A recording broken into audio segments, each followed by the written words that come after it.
আসসালামু আলাইকুম প্রিয় শিক্ষার্থীরা, আর্য পাঠশালার নতুন একটি ক্লাসে তোমাদের সবাইকে স্বাগতম। আজকে আমি তোমাদের সাথে আলোচনা করব ইংলিশ সেকেন্ড পেপার বইয়ের, অর্থাৎ ইংলিশ সেকেন্ড পেপার যে তোমাদের বইটা রয়েছে সেটার গুরুত্বপূর্ণ একটা টপিক, সেটা হচ্ছে চেঞ্জিং সেন্টেন্স। গত একটা পর্বে আমি তোমাদের সাথে অ্যাফার্মেটিভ থেকে কীভাবে নেগেটিভে রূপান্তর করা যায় সেই ভিডিওতে আমি বেশ কয়েকটা নিয়ম নিয়ে আলোচনা করেছি। তো তার ধারাবাহিকতায় আজকের এই দ্বিতীয় ভিডিওতে আমি আলোচনা করব কিভাবে যে কোনো অ্যাফার্মেটিভ বাক্যকে আমরা ইন্টারোগেটিভে রূপান্তর করতে পারি। তো চলো দেখো, বেসিক কিছু নিয়ম আগে আর জানতে হবে আমাদের। দেখো বেসিক নিয়ম, এটা একটু মাথায় রাখবা। যেমন দেখো বেসিক নিয়মগুলো মাথায় রাখতে হবে। তো দেখো বাক্যটা হচ্ছে অ্যাফার্মেটিভ, দেওয়া হচ্ছে হি ইজ আ ডক্টর। তো আমরা জানি যে ইন্টারোগেটিভ অ্যাফার্মেটিভ থেকে ইন্টারোগেটিভের নিয়ম হচ্ছে বা ইন্টারোগেটিভ বাক্যটা এমন হবে, প্রথমত হচ্ছে অক্সিলারি ভার্ব সামনে থাকবে, দেন সাবজেক্ট, দেন এক্সটেনশন বা বাকি অংশটা থাকবে। তো সেক্ষেত্রে দেখো এখানে আমরা যদি একটু লক্ষ্য করি, এখানে অক্সিলারি হচ্ছে ইজকে সামনে নিলাম এবং বাক্যটা হাবোধক থাকলে নাবোধক করতে হবে। তাহলে দেখো ইজ অক্সিলারিকে সামনে নিছি এবং এখানে যেহেতু হাবোধক বাক্য আমাদের করতে হবে নাবোধক। অক্সিলারি ভার্ব ইজ নেওয়া হয়েছে, বাক্যটা আছে হাবোধক, করতে হবে নাবোধক, তার জন্য আমরা এখানে ব্যবহার করলাম ইজ নট। সাবজেক্ট হচ্ছে হি, এই যে হি, তারপরে এ ডক্টর, এই ডক্টর হচ্ছে এখানে বসিয়ে দিলাম। আর শেষে অবশ্যই যেহেতু আমরা করতেছি ইন্টারোগেটিভ সেন্টেন্স, সেক্ষেত্রে আমাদের ইন্টারোগেশন মার্ক ব্যবহার করতে হবে। দ্বিতীয় বাক্যটা দেখো, he is not a doctor. আচ্ছা, এখানে দেখো অক্সিলারি হচ্ছে ইজকে সামনে নিলাম এবং হা থাকলে না করতে হবে, না থাকলে হা করতে হবে। তাহলে যেহেতু নাবোধক আছে তার জন্য আমরা হাবোধক করবো, অর্থাৎ নট যুক্ত করার দরকার নেই, এই জন্য নট যুক্ত করলাম না। সাবজেক্ট হচ্ছে হি, এই যে হি ব্যবহার করলাম। সাবজেক্ট হচ্ছে হি ব্যবহার করলাম।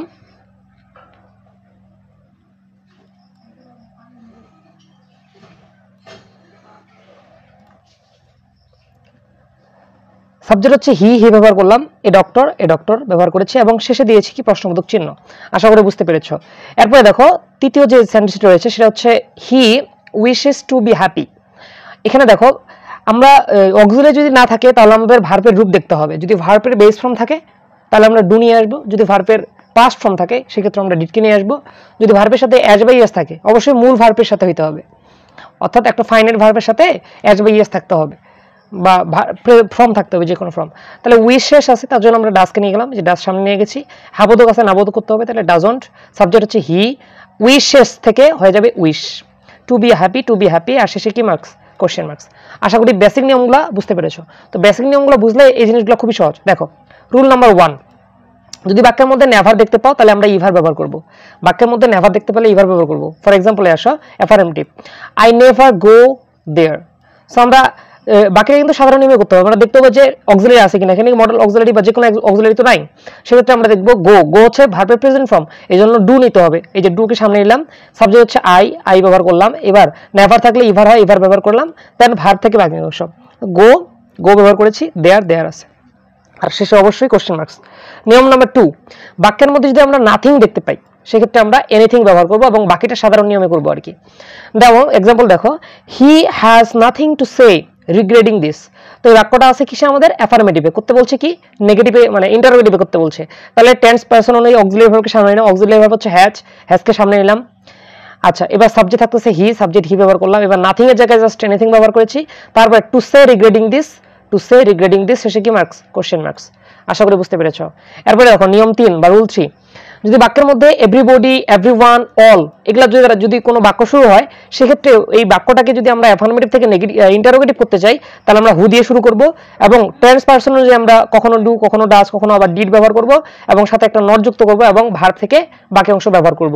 যেমন একটা বাক্য দেখো, এক্সাম্পল দেখো যে everybody wants to be happy, প্রত্যেকে চায় সুখী হতে। তাহলে এখানে দেখো এভরি প্লাস নাউন, অর্থাৎ এভরিবডি, এভরিওয়ান, অল যুক্ত বাক্য। তাহলে আমরা শুরু করবো কি দিয়ে শুরু করবো, হু দিয়ে শুরু করবো, হু দিয়ে দিলাম। এবার দেখো ওয়ান্টস ভার্বের সাথে অ্যাজ বা ইয়ার আছে, সেক্ষেত্রে আমরা ডাজ ব্যবহার করব এবং নিয়ম অনুযায়ী নট যুক্ত করব। এবার ভার্ব থেকে বাকি অংশ, ভার্বটা হচ্ছে ওয়ান্ট, তাহলে এসটা হবে না কারণ এসের জন্য ডাজ নিয়ে আসছি। তাহলে শুধুমাত্র থাকবে ওয়ান্ট টু বি হ্যাপি, শেষে কি মার্কস, কোশ্চেন মার্কস। নিয়ম নাম্বার 4, যদি বাক্যের মধ্যে নোবডি, নন, নো ওয়ান এগুলা থাকে সেক্ষেত্রে আমরা হু দিব এবং ভার্ব থেকে বাকি অংশ, এক্সট্রা কোনো কাজ করার দরকার নেই। যেমন দেখো নোবডি বিলিভস আ ডিসঅনেস্ট পারসন, কেউই অসৎ ব্যক্তিদেরকে পছন্দ করে না। তাহলে আমরা কি করবো, দেখো নোবডি বা এভরিবডি এরকম, নোবডি এবং নো ওয়ান এরকম বাক্য আছে, সেক্ষেত্রে ডাইরেক্ট আমরা হু দিব একটা এবং ভার্ব থেকে বাকি অংশ কোনো পরিবর্তন করার দরকার নেই। এখানে ভার্ব হচ্ছে বিলিভস থেকে বাকি অংশটা ব্যবহার করেছি, তাই বিলিভস আ ডিসঅনেস্ট পারসন। আর শেষে অবশ্যই কি মার্ক দেওয়া লাগবে, অবশ্যই কোশ্চেন মার্ক দেওয়া লাগবে। নিয়ম নাম্বার 5 দেখো, এভরি প্লাস নাউন যুক্ত যদি বাক্য হয় সেক্ষেত্রে আমরা ইজ দেয়ার এনি দিয়ে করব এবং এখানে নাউনটা ব্যবহার করব এই গ্যাপের জায়গায়, তারপর একটা হু দিব আর বাকিটা সাধারণ নিয়মে নেগেটিভ আমরা যেভাবে করি ভেবে করব। আর শেষে অবশ্যই কি মার্কস, কোশ্চেন মার্কস। তো দেখো এক্সাম্পলে দেখো যে একটা অ্যাফার্মেটিভ বাক্য নিলাম যে এভরি পারসন, এটা কিন্তু এভরি প্লাস নাউন যুক্ত বাক্য, এখানে থাকতে পারে every person, every mother, every child, every rose, যে কোনো থাকতে পারে। এক কথায় এভরির পরে একটা নাউন থাকবে।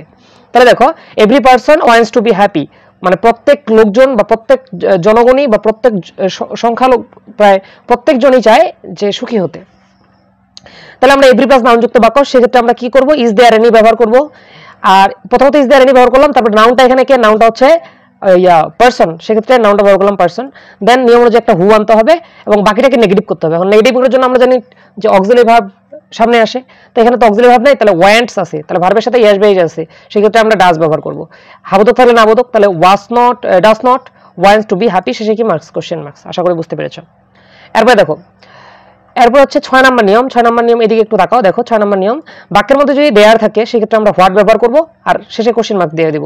যেমন দেখো there is no use to it, তো এই ক্ষেত্রে দেখো হা থাকলে না করতে হবে, না থাকলে হা করতে হবে। তাহলে জাস্ট যেখানে দেয়ার ছিল, দেয়ারের জায়গায় আমরা ব্যবহার করেছি কি হোয়াট, দেন অক্সিলারি সামনে অক্সিলারি নিচ্ছি এবং হা থাকলে না করতে হবে, এই জন্য না মনে করো যে নাবোধক আছে হাবোধক করতে হবে। তারপরে যেহেতু এখানে নির্দিষ্ট করে বসেছে এই জন্য আমরা আর্টিকেল একটা ব্যবহার করলাম দা, তারপর হচ্ছে ইউজ অফ ইট, শেষে কি মার্কস, কোশ্চেন মার্কস।